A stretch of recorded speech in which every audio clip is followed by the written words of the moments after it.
Some of these labs are doing urinary enzymes these days, and leukocyte esterase and nitrate, individually they do not have a high sensitivity and specificity, but if you have a combined both these, moderate sensitivity and specificity is present with these, if these enzymes are present.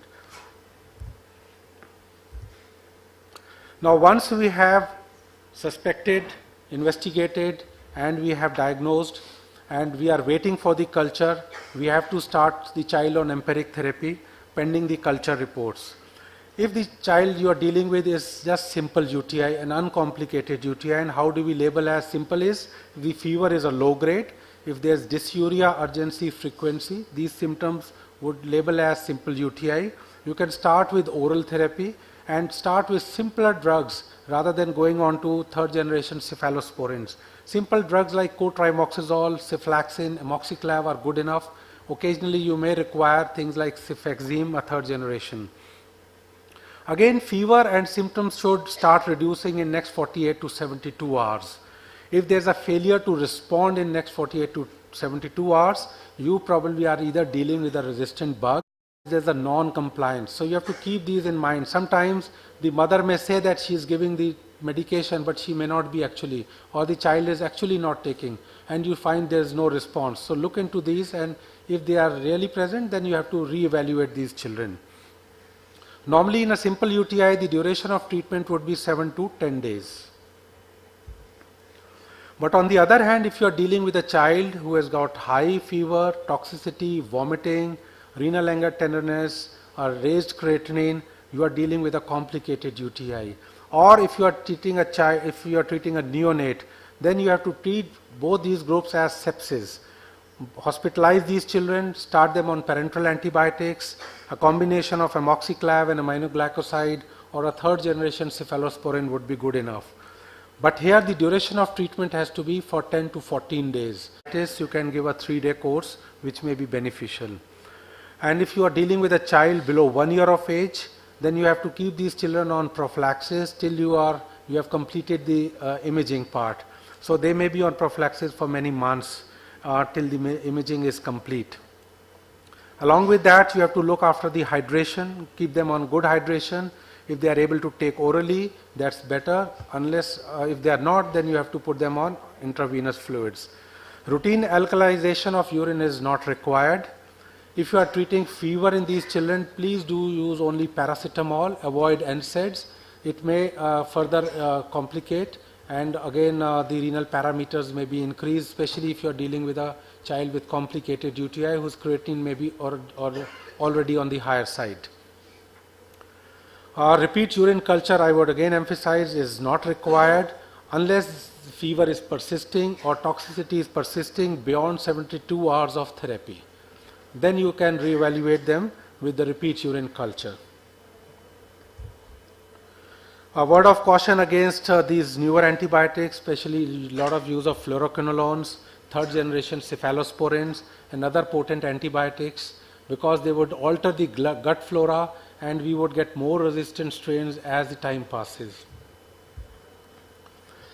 So once we have treated the child, we do need to investigate them. And the first UTI, the aim is to identify these patients who are at high risk. The investigations which are usually required are ultrasound, an MCUG or VCUG, and a DMSS scan. Ultrasound is required in all these children. It's a fantastic modality of investigation. It's a very simple, available everywhere. The only drawback is it's an operator-dependent investigation, and it may vary from operator to operator. So in your area, you have to identify one good sonologist, and if you can identify him, he would be of utmost help to you, and your 50% of your job will be done if you have a good sonologist to back up. Ultrasound can give us an idea about the kidney size, about the number, the location, presence of hydronephrosis, bladder anomalies, and also please do not forget to ask for a post-void residue in these children. Micturating cystourethrogram or avoiding VCUG, avoiding cystourethrogram again is an excellent modality which is being used. People are afraid of using it, and I've been using it for last many years. I'm doing all these MCUs myself. Dr. Srivastav, Dr. Bagga, all of them know.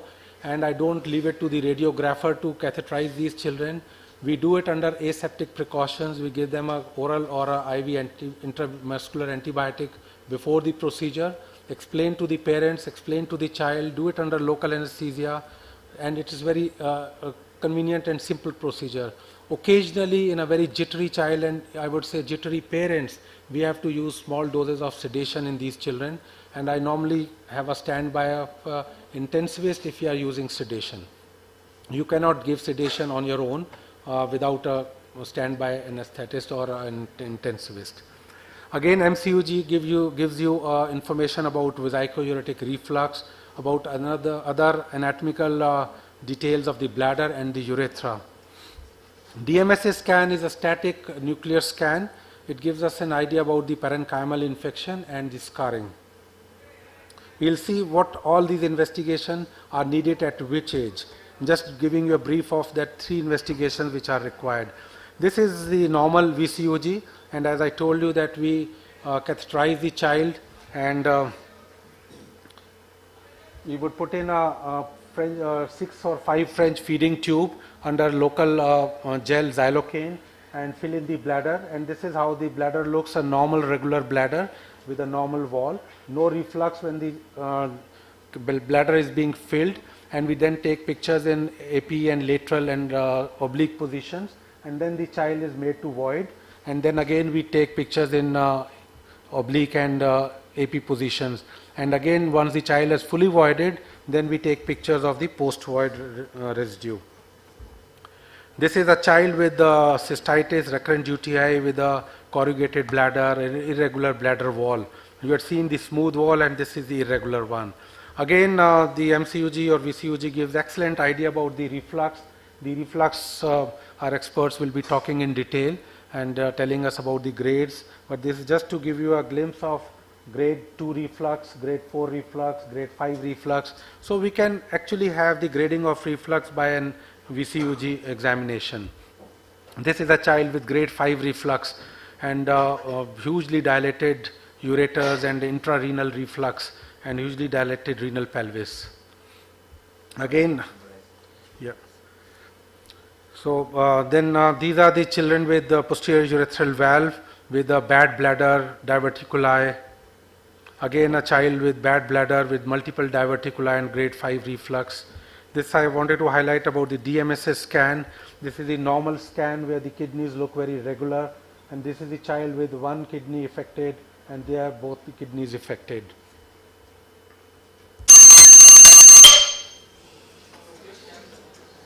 What was that? Okay. I haven't yet completed the time thing here. Very sorry for that rude reminder, but Achha, how much time more? 2 more minutes. Okay, fine. It was a reminder, okay. Fine. So what is the suggested protocol in the first UTI? All children below 1 year of age, either sex, we need to do a ultrasound and MCUG, a DMSA scan. Children who are between 2 and 5 years need an ultrasound and a DMSA scan, and if there is an abnormality, then we need a VCUG. And children above 5 years of age just needs an ultrasound. If there is an abnormality, then we go in for VCUG and DMSA. But all children with recurrent UTI would need all these 3 investigations.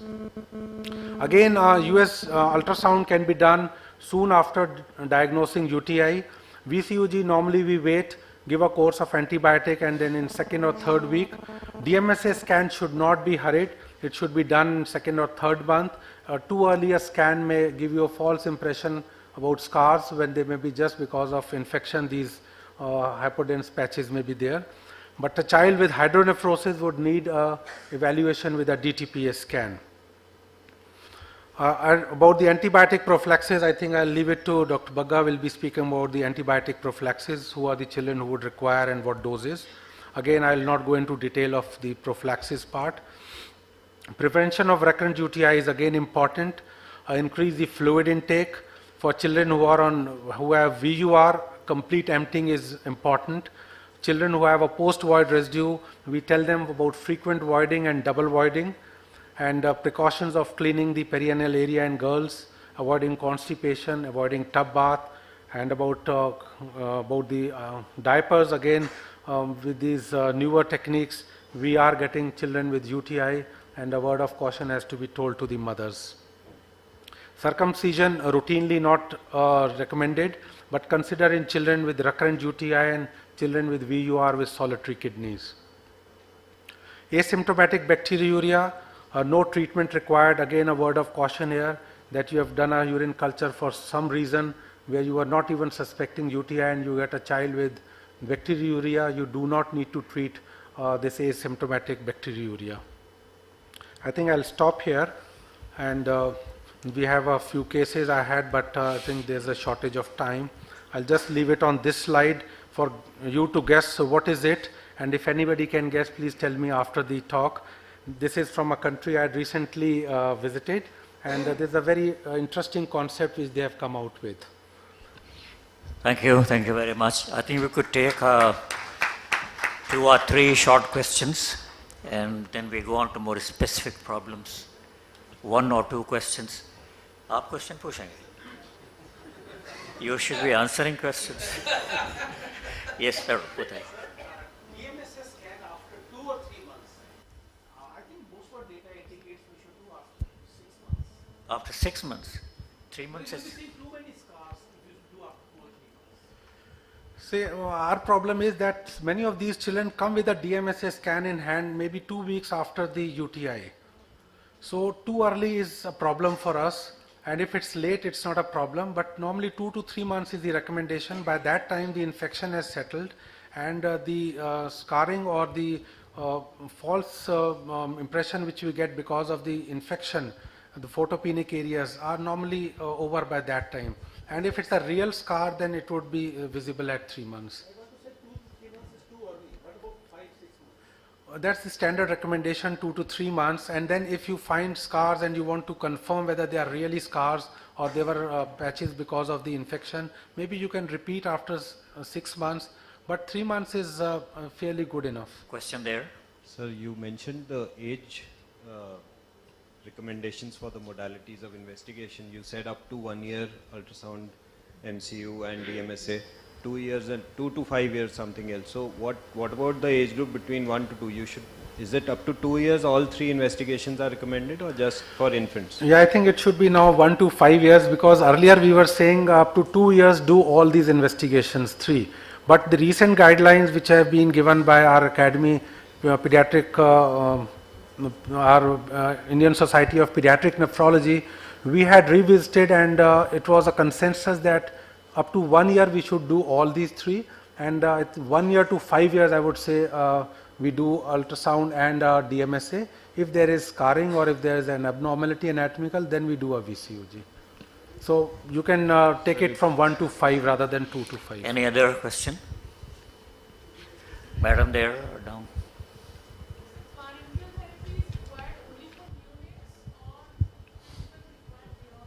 Neonates and for complicated UTI, children who have got symptoms of pyelonephritis, high fever, toxicity, dehydration or obstructive pathology, and they are really sick.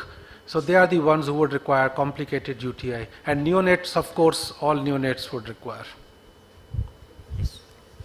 You said about the one thing about urine routine examination. I am reading everywhere, for uncentrifuged sample it is per millimeter cube. For centrifuge sample, it is per high power field. Why this difference is there? Why can't we have a one single denominator and we can compare it? Centrifuge specimen, once they have centrifuged it, they would take the supernatant, remove that and just put it on a cover slip, put it on a slide, put a cover slip and see under high power field. They do not need to count in the Newbar's chamber. Centrifuge, normally most of the pathologists would see on a slide and in a centrifuge specimen give you the per high power. What reports you get in your labs is all on high power field, and they are seen in a centrifuge specimen. Most of them would not do an uncentrifuge specimen. Most of the time we are getting 6 to 8 parcels. That's on the centrifuge. RBC, and you do the culture, usually it is negative and child is having fever, low grade or something like that. Do we treat all such cases like 6 to 8 parcels person like UTI? Because No. as per he said, more than 5 is 95% sensitive. No. More than 5, I said, is a presumptive diagnosis. If you have a strong suspicion of a child with UTI, you have sent a urine and you are waiting for the culture, you want to start antibiotics, and as soon as the culture report comes, you can revise it. But without a positive culture, you cannot label a child with UTI, because then the aftermath is that you have to investigate. Do not treat a lab report. Do not treat a piece of paper. That's important thing. Madam. Excuse me, sir. Frequency of micturition also, interpretation of urine report matters. Suppose frequency is high, Yeah. then even the less count will be But significant. that's what I mentioned, that if the child has polyuria, high frequency, on antibiotics, diuretics, then the lower counts are also significant. And another thing, sir, the initial parenteral followed by oral, what do you say about In that? a simple UTI where the child is not complicated and the child is able to take orally, why do you want to give injectables? If he can take orally, most of these oral antibiotics are very effective in UTI. I think we stop here now. Thank you very much. We now go on to the more specific problem of VU reflux. Dr. Vasudev was showing these pictures here. The child has a VU reflux. And what do we do? How do we manage? Professor Bagga will talk about the medical problems. It is a very complex issue. Sir. The organizers for this opportunity to speak to you on VUR. As Dr. Vasudev said, when you are evaluating children following a urinary tract infection, one does pick up reflux in a very high proportion of patients, almost to the tune of about 30%. And one is worried about reflux mainly worried about reflux because of the consequences of reflux nephropathy that could happen. As again has been shown by Dr. Vasudev, on the DMSA scan you could get evidence of scarring. How does reflux present? The commonest presentation is with recurrent UTIs.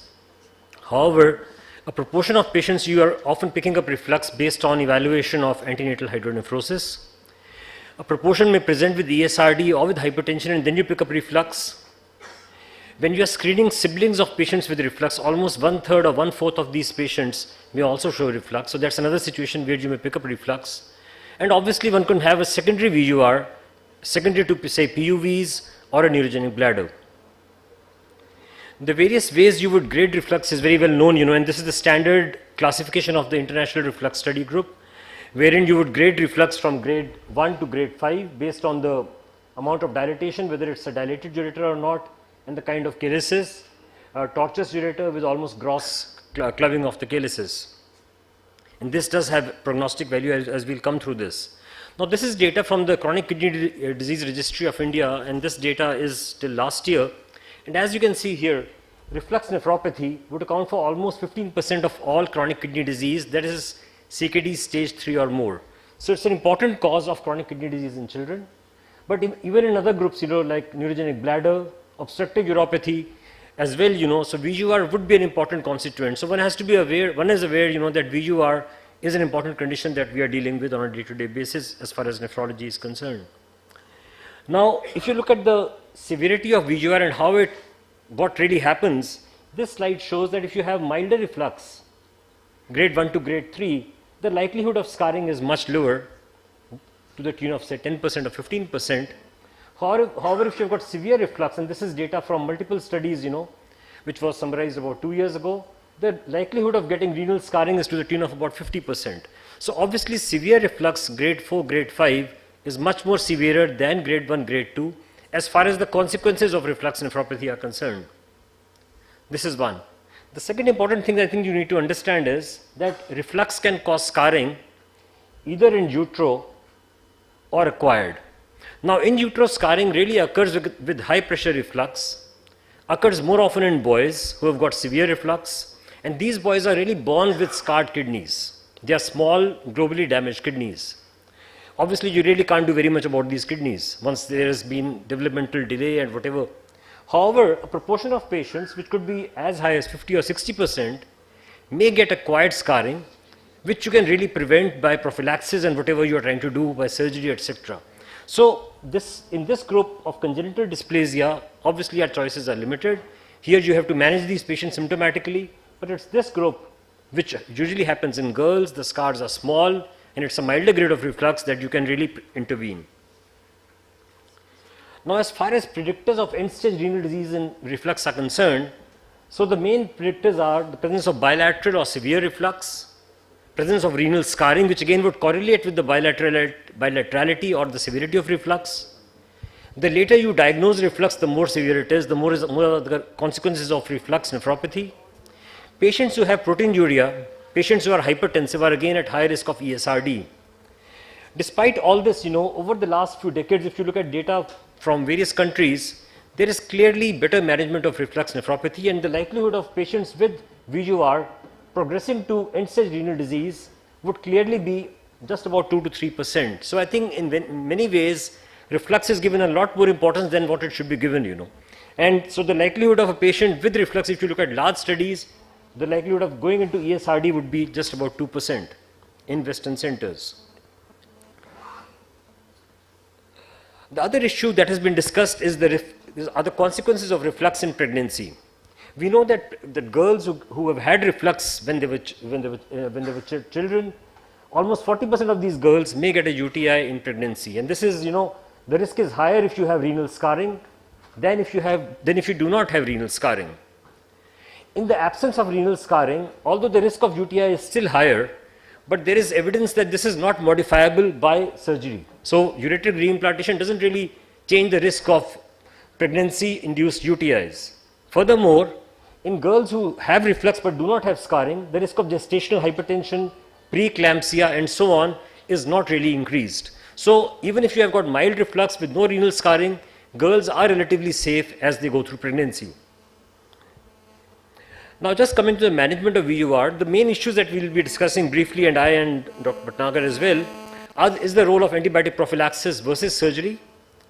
There has been concern recently that does prophylaxis really work? Is it really required or not? And obviously, I'll try to end up with some kind of guidelines that we would be proposing on management.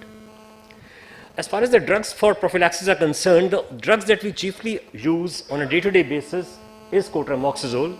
We don't have trimethoprim in our country, so we would be relying on cotramoxazole. The other alternative is nitrofurantoin. We do not have a syrup, so obviously you need to use a tablet, but the drug of choice would really be cotramoxazole to begin with, and there are reasons why you would prefer using these drugs. In situations where you don't want to use these drugs, G6PD deficiency and so on, very small newborns, one could use ceflexin or cefadroxil for a short period of time, say for the first few months. Amoxicillin again can be used briefly, but again, there's a very high risk of breakthrough infections and so on. Sorry. Now, you are aware about this data, so I will not really go into all this, but this is data from the Cochrane database. This is what we call a forest plot. I'm sure you're aware how this data is shown. But if you look at various studies, chiefly there have been 3 major studies where they compared surgery versus antibiotics for treating patients with grade 4 and 5 reflux. What these studies showed was that whether you use antibiotics or whether you treat these patients surgically, the frequency of urinary tract infections is almost similar, but patients who have had surgery do get less febrile UTIs. But the benefit is really small, so it's said that if you have to prevent 1 febrile UTI, you probably have to do 9 surgeries to prevent 1 febrile UTI. And again, because as I said, a lot of scarring has already happened, whether you really have a benefit of doing surgery is still an issue which we often debate. Furthermore, despite there not being, in addition to there not being very much different UTIs, if one looks at the intravenous pyelography or DMSA scans, whether or not you do surgery or whether you use antibiotic prophylaxis, the likelihood of getting new lesions or progression of the previous lesions is again similar. So even as far as further new lesions are concerned, the outcome does not change on the long term. And when I'm saying long term, it's really long term, like 10 years, 15 years. So while surgery would stop reflux, but clearly, data would show that there is no difference in the risk of hypertension. So the relative risk is 0.93, that's almost 1. Kidney failure is almost similar again. GFR at the end of 10 years, the mean difference is about 2 mils. And again, as you are seeing, it's crossing 0, so again, it's not significant. And the height SDS again, is not very much different in the 2 groups. So essentially, while surgery would stop reflux, but there's no difference on the long-term sequelae as well. Now, the other issue that often kind of concerns pediatricians is that obviously if you're going to use prophylaxis is prophylaxis really working? We do know that many trials, before 2000 did suggest that prophylaxis was working, but there was an issue that most of these studies that were done were not having the right design. Many of them were not randomized control and so on, and they were thought that they would be overestimating the treatment effect. So in the last decade, there have been some trials, and the key ones are listed here. Based on so this is the largest trial, the PREVENT trial that happened in Australia and New Zealand.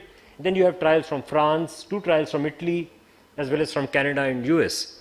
Now, these trials again, they've looked at large number of patients, and I'll let you know about the results, what we found. But essentially, there have been trials that have been more robust that have been done over the last decade. This is the only double-blind randomized controlled trial, the PREVENT trial. And coming to the data from the PREVENT trial, they had almost 600 odd patients, all children, some of them, not all of them had reflux, some of them had recurrent UTI.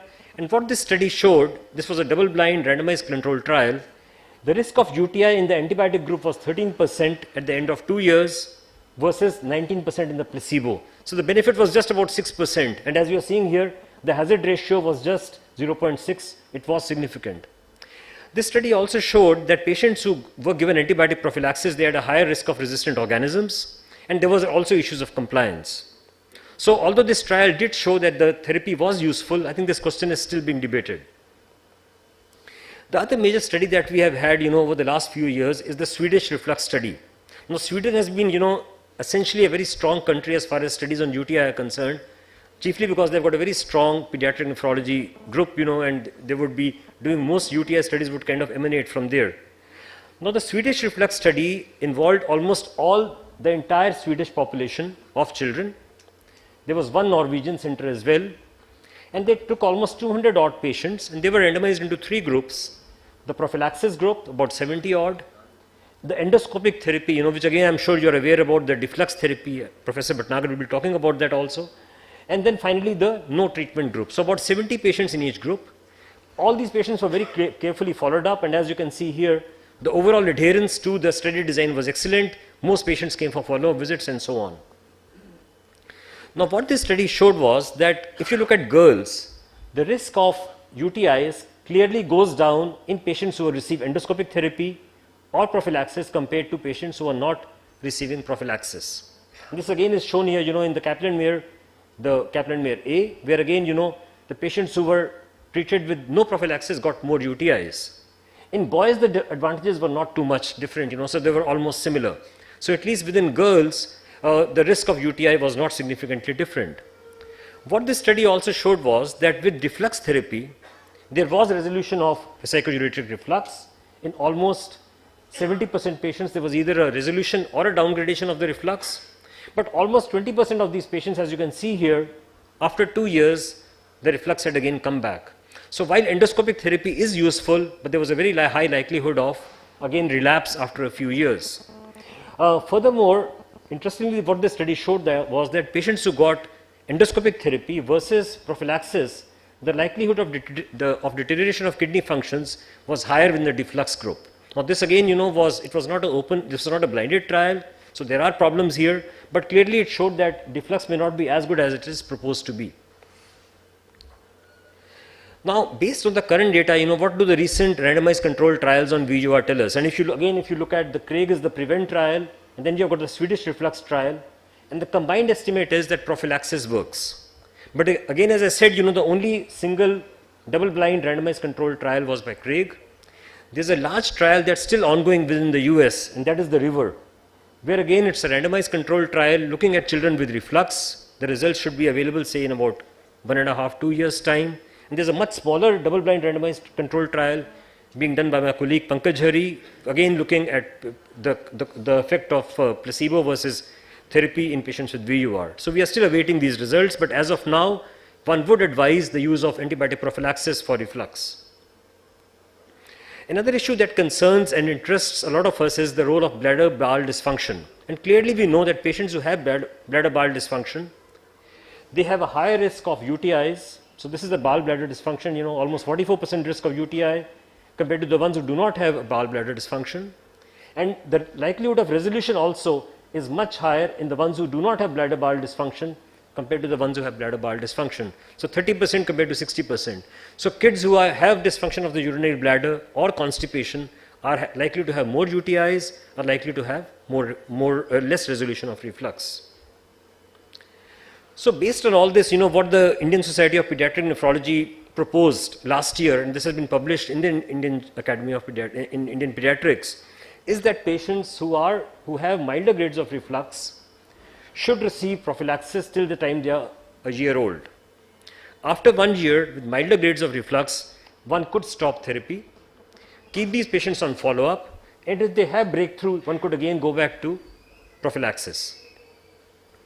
On the other hand, if you have patients with grade 3 to 5 reflux, we would recommend prophylaxis till kids are 5 years old, and beyond 5 years, we would only give prophylaxis if there is bowel bladder dysfunction. However, in patients who are getting breakthrough febrile UTIs, and again the emphasis here is on UTI, not asymptomatic bacteriuria as Dr. Vasudev had said, and they have to be breakthrough febrile UTIs, one would consider surgery in these patients. One could also consider a change of antibiotic in these patients. Follow-up care is important, and we will not go into too many details on this, but you need to follow up these patients with their blood pressure records, annual urine analysis for proteinuria, culture only if they are symptomatic, ultrasonography, and a voiding cystourethrogram maybe once in 1.5 to 2 years. Doing it too early doesn't really help.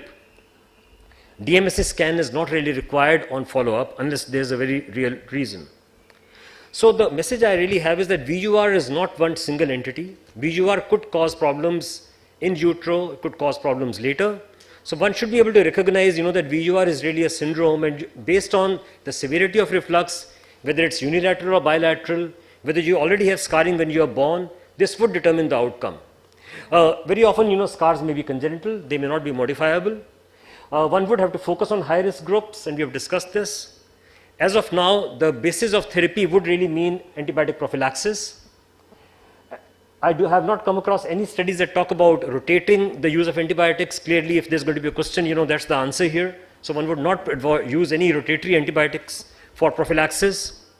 There is no indication for doing repeated DMSAs and so on. It's not necessary. Even DTPAs are not necessary. We would propose that there is a limited need for surgery in patients groups which I kind of just spoke about. Clearly, we would not be recommending endoscopic therapy, and I think we need many more studies before one could really advise using endoscopy. Thank you. Thank you very much. I think we'll take the question after Mr. Patnagar has presented his talk. But these are the standard recommendations. I think there cannot be much dispute or argument about this, what Dr. Bagga has said.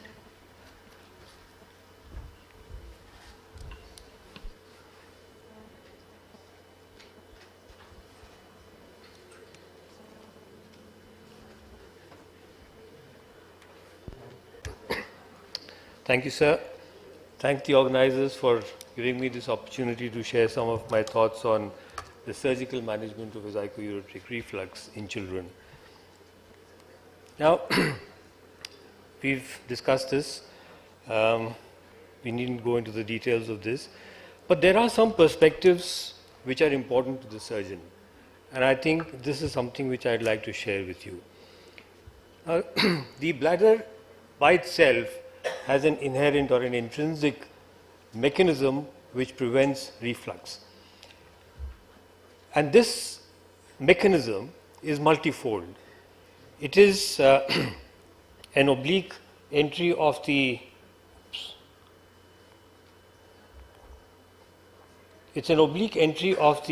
ureter into the bladder.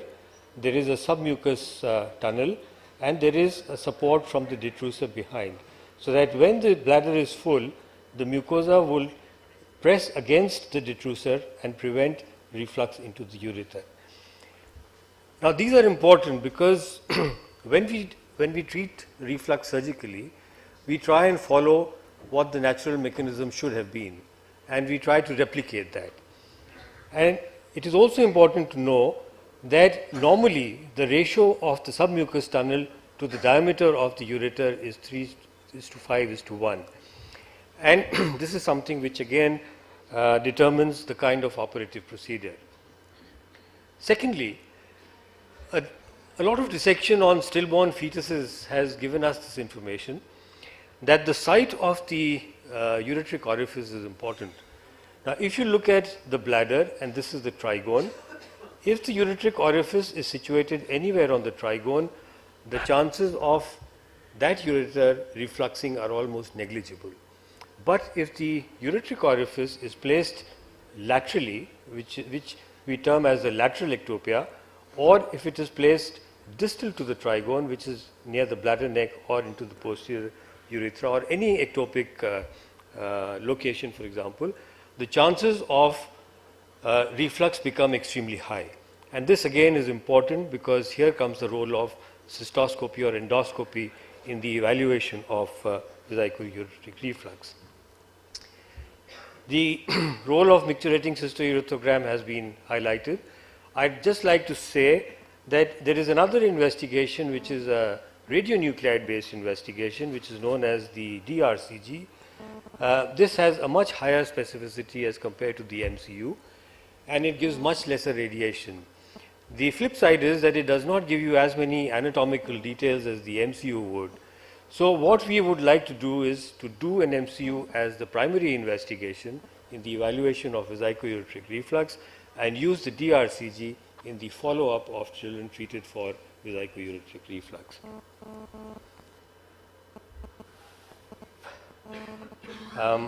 Dr. Vasudev has given you details of the MCU, so I will not repeat that. The DRCG, like I said, is better for follow-up, and MCU for the initial study.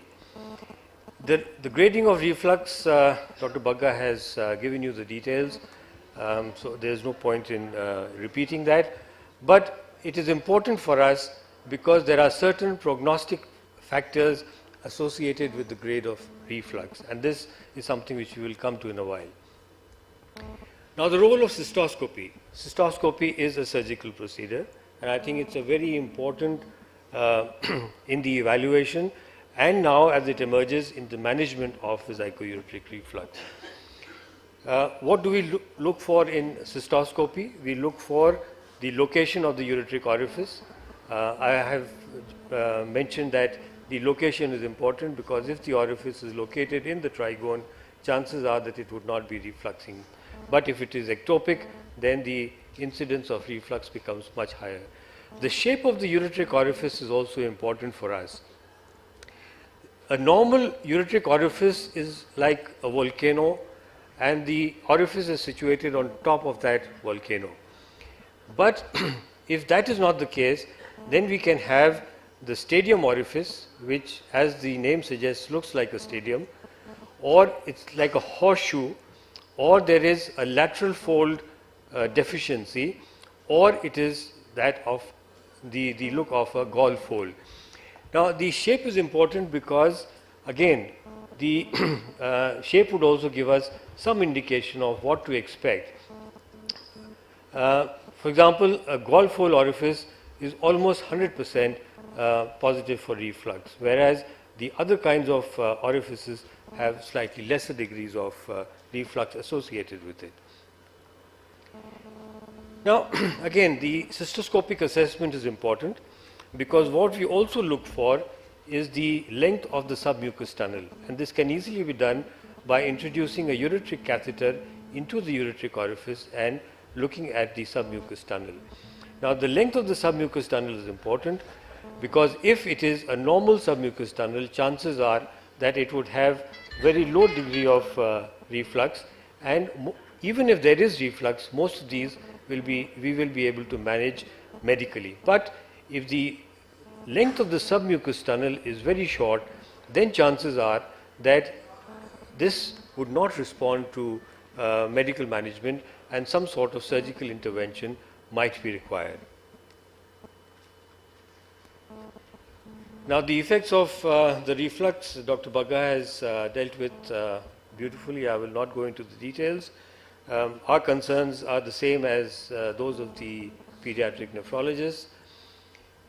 Medical management again has been discussed in detail. This is something which is very important in the perspective of a surgeon.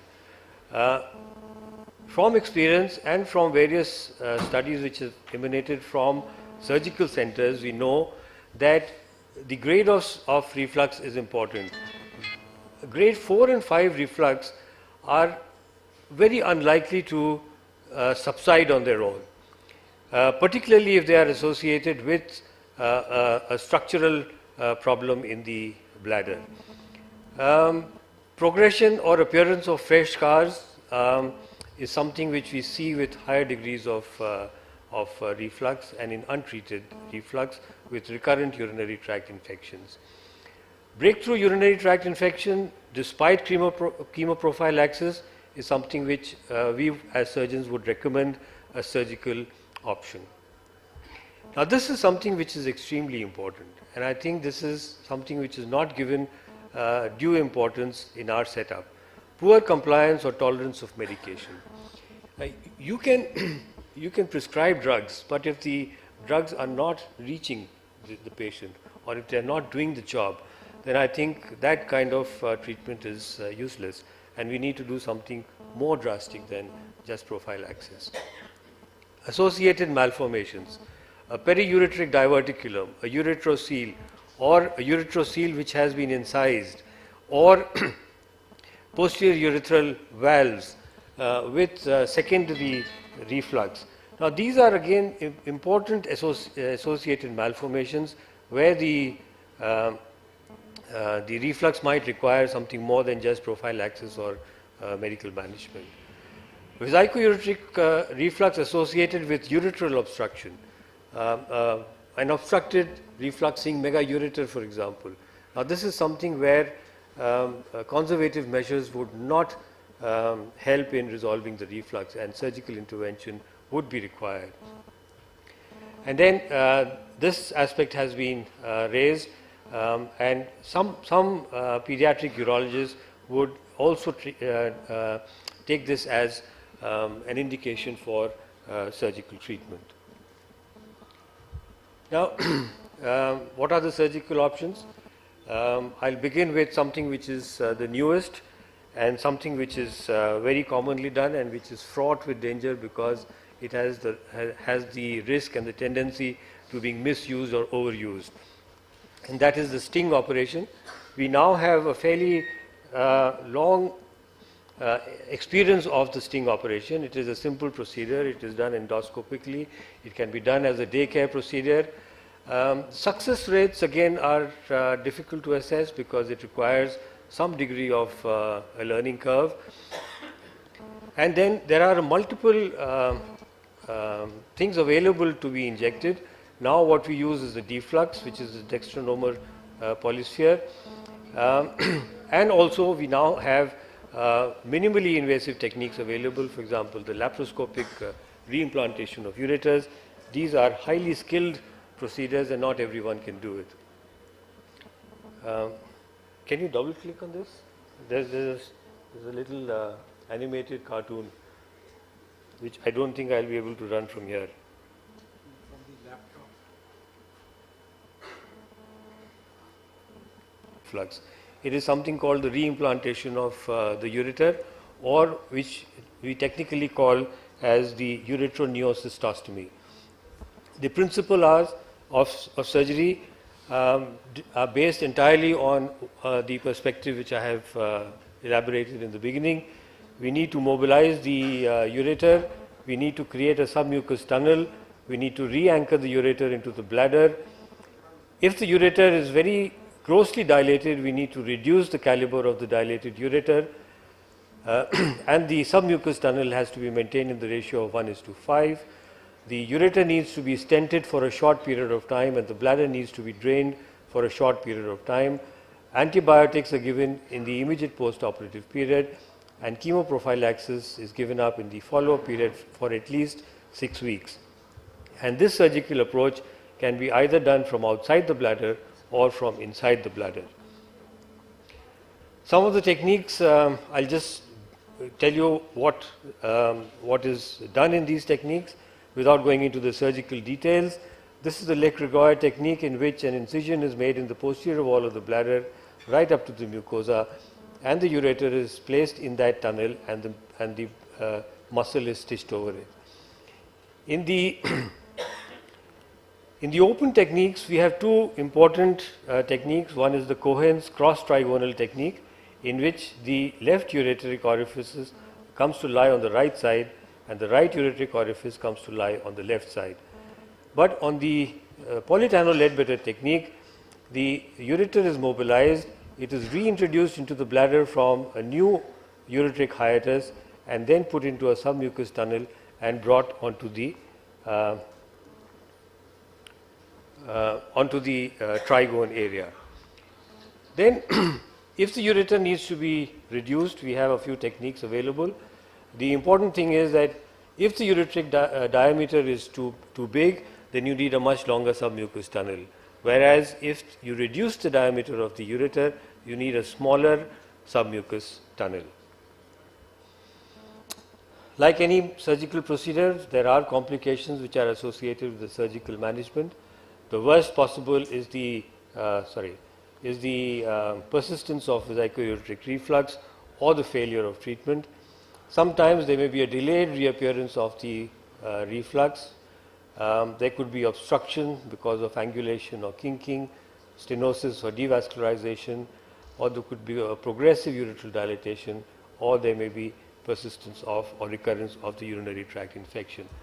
Now, technical success is very high. Most of the urinary tract infections would subside. In the follow-up period, we would like to monitor urine culture for a short period of time, for about till at least the child is on prophylaxis. We'd like to keep these children on follow-up, particularly to monitor the upper tracts with an ultrasonogram, with a renal dynamic scan and a cortical scan. Close watch is kept on the renal biochemistry, particularly in the borderline cases, and of course for the reappearance of vesico-ureteric reflux, for which we said that the DRCG was the best option. I'd like to stop here, but before I finish, I'd like to mention one important aspect which is now being given a lot of importance, and that is the bladder dynamics. And for that, the urodynamic studies have become extremely important. And it is now being realized more and more that a large number of these children who have vesico-ureteric reflux have inherent problems with the dynamics of the urinary bladder. And unless these dynamics are taken care of, the chances of the reflux persisting or recurring even after surgical treatment can be very high. Thank you. Thank you very much for excellent presentation. Would you be doing a cystoscopy in every child with grade 4 or 5 reflux? No, sir. No. We would not. Time for 3-4 questions. Yes, over there. You want to sit down here? Yeah. Is a child who is bedwetting a candidate for either UTI or VUR? Thank you. Bedwetting is a different subject altogether, but just nocturnal monosymptomatic bedwetting doesn't get UTI. It's clear as that. Yes.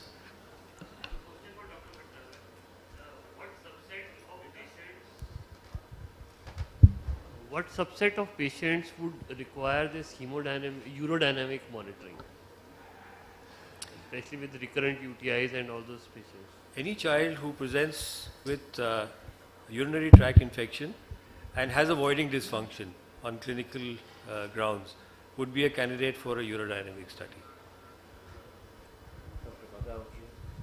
So obviously one would take a history, of a child having problems in voiding, particularly girls, postponing voiding, passing urine extremely frequently, coming back with wet pants from school, having had to rush to the toilet, constipation. So what Dr. Bhatnagar just said, so, and a fair proportion of these patients may have dysfunctional voiding, and they may often have bowel dysfunction as well. And there are figures, that almost 40% of grade 4, grade 5 may have some degree of bowel bladder dysfunction. In fact, a lot of surgeons including at our center, we would people would be doing urodynamics prior to sending children for surgery for grade 5 VUR, because if there is a urodynamic issue, then obviously the likelihood of you need to sort that out first as well before you send patients for surgery. But then there might be possible that these urodynamic dysfunctions may not be associated with UTI, or they are always associated with UTI. If somebody has recurrent UTI and he has a gallbladder dysfunction, which obviously there are symptoms, then you would do urodynamic studies as well. You will do a frequency voiding chart. You may do a uroflowmetry. So if the symptoms are there, then they need to be taken care of. Otherwise, there is a very high likelihood that even what you do, particularly sting operations, may clearly fail. The My point was that is it possible that the child may have a voiding dysfunction and still may not have UTI? yes, it is possible. It's possible. Any other question? Yes, please. But Dana, you said urine cultures post-surgery, periodic. Is there a role in today's time? Only in the initial period. Only in the initial post-operative period. Because we have been now very clear that you should only treat symptomatic situations rather than do just surveillance of urine cultures. Yes.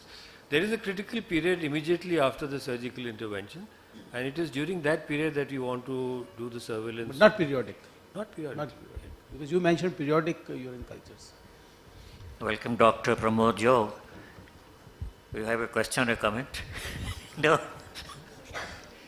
Anybody else? Then we wind up thank all three speakers for excellent presentation. It is so clear everything that no need for any question. Thank you very much. Thank you, Dr. R.N. Srivastav, sir, and thank you to all our panelists. I would request you to stay on stage for 2 more minutes. We would like to honor you. If you could just have Dr. Naresh Grover amongst us. He is from Amritsar, and we would like him to give the mementos to Dr. R.N. Srivastav and then the panelists, that is Dr. Vasudev, Dr. Bhatnagar and Dr. Bagga. Dr. Neeraj Grover, please. Naresh Grover, please, sorry.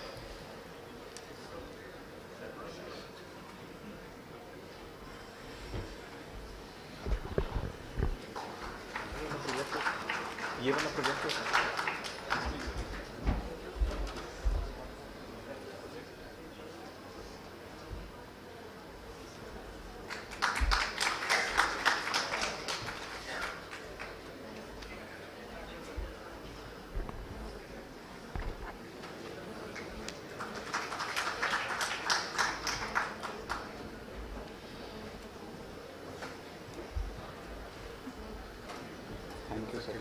Thank you मेरे एक picture दिखाई थी वो इस पे project कर दो मैं और सेकंड इनको बता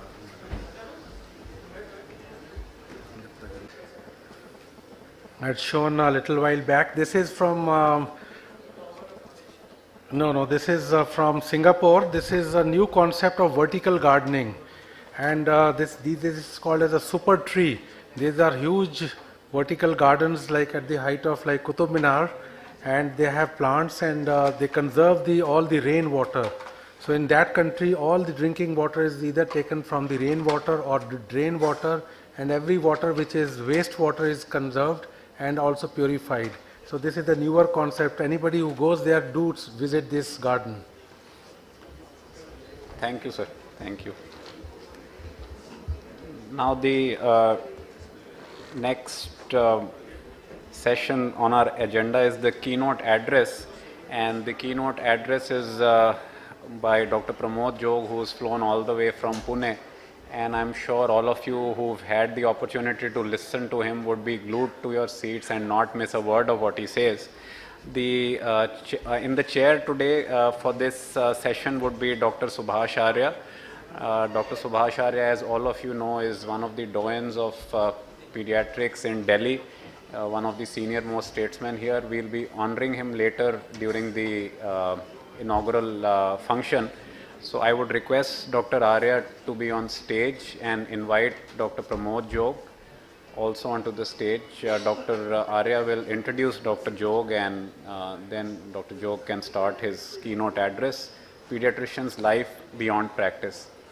Just to fill in After this, we are going to have an inaugural function. After that, we'll break for tea so that these two halls can be joined, and after that, there will be the cultural program. So after this, we have an inaugural function and then a tea break, during which the